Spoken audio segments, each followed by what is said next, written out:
میرے پیاروں، جوش آب حیات ہے، درود سے دائمی زندگی ملتی ہے۔ درود پاک پڑھنے والے مر کر بھی زندہ رہتے ہیں۔ جوشی کی نعمت سے محروم لوگ جیتے جی مر جاتے ہیں۔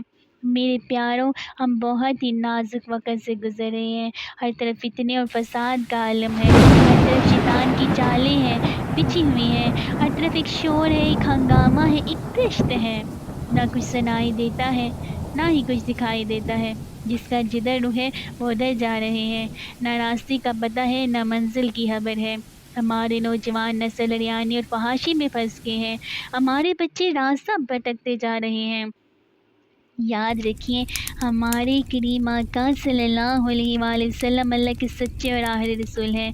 آپ صلی اللہ علیہ وآلہ وسلم کے بعد قیامت تک کوئی نبی نہیں آئے گا، کیونکہ ہمارے آقا صلی اللہ علیہ وآلہ وسلم کی نبوت